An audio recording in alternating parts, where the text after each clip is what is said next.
If you shave off your eyebrows, your phone won't recognize you. But the scariest thing isn't about the gadget. After this video, you'll understand why your eyebrows are an evolutionary transmitter of power, not just hair. Subscribe to the channel, because with eyebrows, that's just the tip of the iceberg. You think your appearance will just change? Actually, you'll break your smartphone's Face ID algorithms and become unrecognizable to your own friends. Our brain works in a weird way. It can easily identify a person without eyes, but without those two strips of hair above your brow, the recognition system just freezes. This is the oldest biological QR code, evolution stamped onto our faces. Why did nature strip away our ancestors' bony armor and replace it with this strange barcode? And how did these two little threads save humanity from self-destruction? Let's rewind time. About 300,000 years. Imagine you're standing in the middle of Ice Age Europe, looking into the eyes of a Neanderthal. The first thing that makes you want to step back is his forehead, or rather, its total absence. Instead, there's a heavy bony ridge overhanging the eyes, a solid brow bridge that makes his gaze animalistic and threatening. For a long time, anthropology textbooks described this ridge as purely an engineering solution. The logic seemed rock solid. Our ancestors didn't know fire, couldn't soften food. They tore raw meat, gnawed tendons, and crushed bones with their teeth. That requires massive jaw-clenching force. The powerful chewing muscles attached to the skull and created insane pressure. This bony ridge worked like a mechanical shock absorber.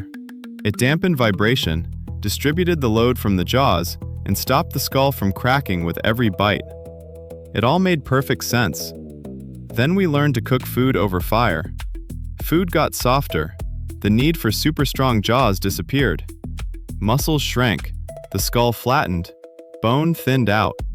And in place of the bony ledge, a tall vertical forehead grew. Logical? Yes. Beautiful? Absolutely. But this theory turned out to be just a convenient misconception.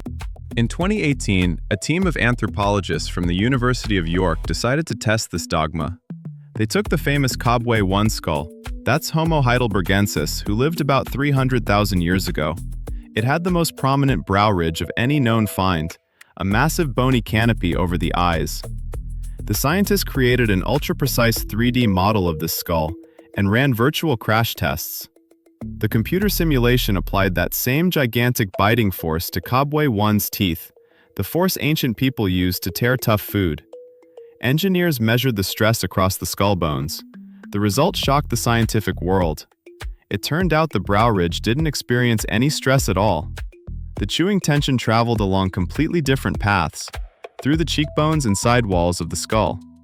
If that ridge had been 3 times smaller or completely missing, the skull would have been fine. What's more, the scientists virtually sawed off that ridge on the model and ran the chewing simulation again. Nothing changed. The bones didn't crack. The brain wasn't crushed. So the massive bone above the eyes was completely useless for physics and anatomy. It didn't protect the brain, it didn't help with chewing. Then why did nature waste precious calcium and tons of body energy to grow this monolith? The answer lies in an area anthropologists long avoided. It's communication. The massive brow ridge served the same purpose as antlers on a deer. It was a permanent marker of dominance and aggression. That bony ridge made the gaze appear deep, menacing, and directed upward from below. It said to any stranger, "I am dangerous. I am ready to kill." This was the language of power that our ancestors spoke for millions of years, a signal of dominance that could not be turned off or hidden. But at some point, the evolutionary strategy shifted. Lone individuals relying solely on aggression began to lose out to groups that knew how to negotiate. And then something incredible happened. Our skulls became rounder, the forehead rose vertically, and the heavy bone shield disappeared. But the face didn't stay blank. In its place, a delicate system of facial muscles formed, on top of which nature painted 2 contrasting lines: eyebrows. We traded a monolithic weapon of fear for a flexible tool of dialogue. But how exactly did these strips of hair transform our relationships and drive us to form societies? And why, in trying to save our eyes from deadly danger, did nature accidentally create our primary social megaphone? When we think about survival in the wild, we picture predator claws, fast legs, or deadly venom.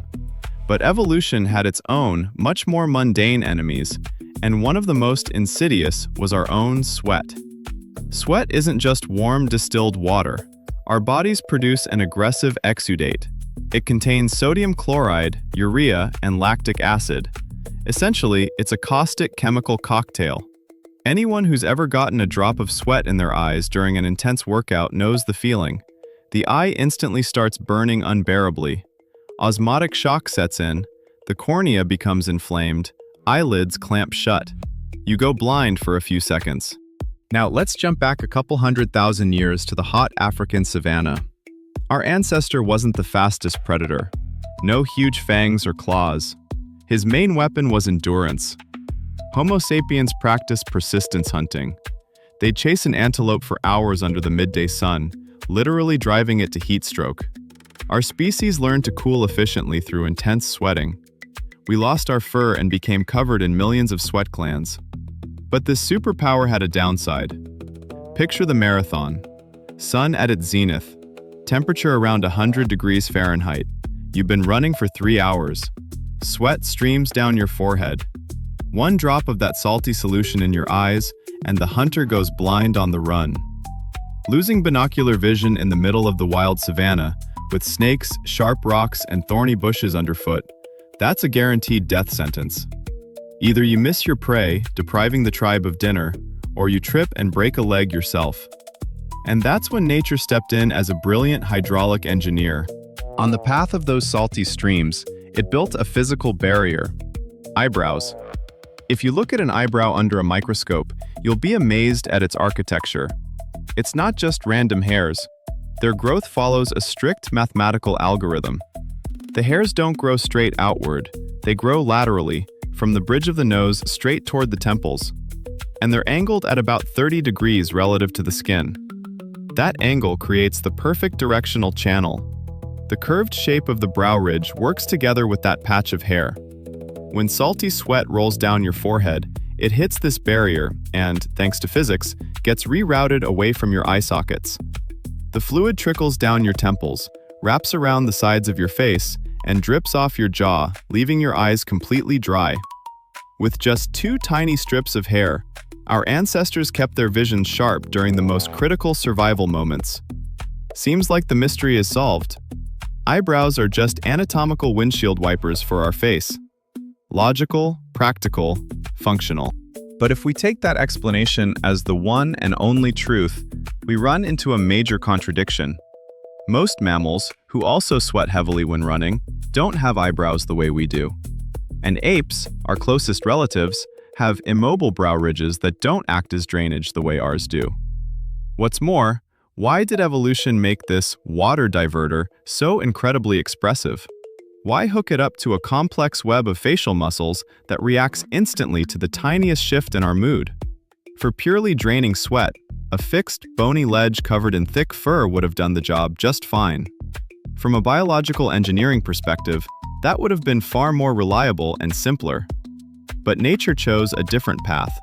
It ditched the rigid visor and made our eyebrows move with surgical precision.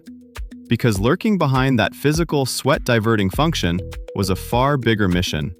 A mission that permanently reshaped our brains and turned us from wild animals into social beings. So what happened when our ancestors suddenly stopped talking and started having entire conversations with just their foreheads? To understand how eyebrows saved our species, take a look at your cat or dog. How do they show anger, fear, or focused attention? They flatten, swivel, or perk up their ears. For most mammals, ears aren't just sound sensors, they're the main social megaphone. Early primates communicated the exact same way. But as our ancestors' brains grew and the frontal cortex developed, the whole communication system started to reorganize. We stood upright, left the forest shadows, and began relying more on vision. The face became our calling card. At that point, the ear muscles, known in anatomy as the auricular muscles, started to atrophy from disuse. Today, being able to wiggle your ears is just a funny leftover trait that only some people still have. All that motor activity shifted forward and zeroed in on the upper third of the face, around the eyes. The human face is unique in nature. Look at any monkey's eyes, they're almost entirely dark. From just a few feet away, you can't tell where a chimp is looking unless it turns its whole head. In humans, the sclera is white. It stands out sharply against the dark iris. That lets us instantly, in a split second, read where someone else is looking. But over long distances, eyes alone are still too small a detail. That's where eyebrows step in. They work like bold visual markers, thick, contrasting lines that amplify and emphasize eye signals from up to 30 meters away. Behind this interface lies intricate anatomical engineering. 3 key muscles control our forehead. The first is the frontalis muscle. It raises the eyebrows, pulling the forehead skin into horizontal folds. That's a signal of surprise, openness, readiness to listen. The second is the corrugator supercilii. It draws the eyebrows together toward the bridge of the nose, creating vertical furrows of tension. That's anger, deep concentration, or anxiety. And the third is the procerus, which pulls the inner corners of the eyebrows downward, broadcasting contempt or disagreement. When Homo sapiens lost the heavy bony brow ridge of ancient humans, a great evolutionary miracle happened. Our forehead became flat and soft, opening the door for micro-expressions. Ancient humans with their massive brow ridges were locked into a single emotion, constant, silent dominance. Their faces always projected aggression, even when they were calm. The mobile eyebrows of sapiens broke this deadlock. We learned to display the subtlest shades of feeling: empathy, doubt, mild distrust, friendliness, sadness. This drastically lowered the level of aggression within the population. Instead of immediately clubbing a stranger, our ancestors could read from their eyebrows, "I'm not dangerous, I'm scared too, let's talk it out." It was this ability to understand each other's emotions without words that allowed Homo sapiens to band together into huge tribes, cooperate, and build civilization. The survivors weren't the most ferocious. The survivors were those who learned to read the movement of hairs above the eyes. Evolution valued this tool so much that it embedded the algorithms for analyzing it into the deepest, most ancient parts of our brain. This scanner runs on autopilot, without our conscious awareness. Every few seconds, we scan the faces of people around us, and if this internal detector misses one fleeting, almost imperceptible movement of someone's eyebrows, an alarm instantly goes off in our head. What is this secret micro-movement lasting just 1/6 of a second, without which your brain subconsciously brands you an enemy? That fleeting movement is called the eyebrow flash. It lasts only 1/6 of a second. When you meet someone you know, or someone you simply like, your brain's limbic system instantly sends a signal, and your eyebrows shoot up for a moment. This happens completely unconsciously. Austrian anthropologist Irenaeus Eibel Eibsfeld documented this phenomenon among the isolated Papuans in the jungles of New Guinea, the Yanomami in the Amazon rainforests, and residents of European cities. Everywhere, this signal is decoded the same way. I know you. You're safe. But if that micro-movement doesn't happen during a meeting, our brain subconsciously sounds the alarm. A face without that flash is instantly read as a mask of threat, indifference, or hidden hostility. But eyebrows don't just greet. They are an absolute lie detector, crafted by nature. During genuine suffering or fear, the eyebrow wrinkling muscles, known as the corrugator supercilii, contract in a very specific way.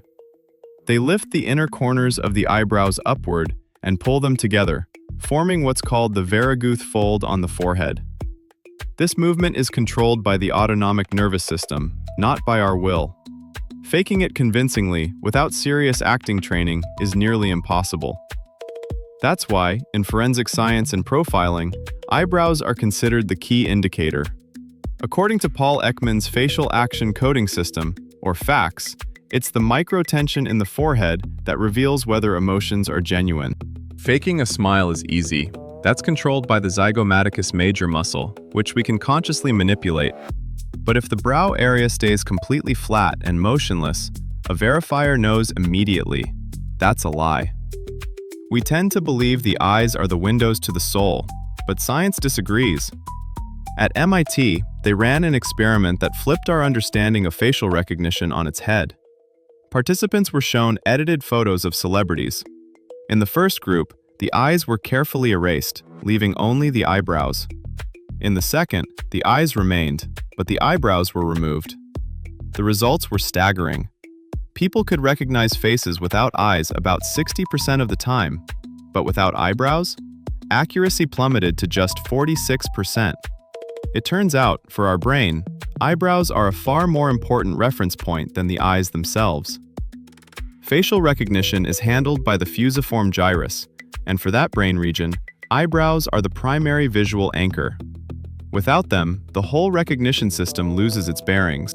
To keep this tool working perfectly, nature strictly limits the biology of eyebrow hair growth.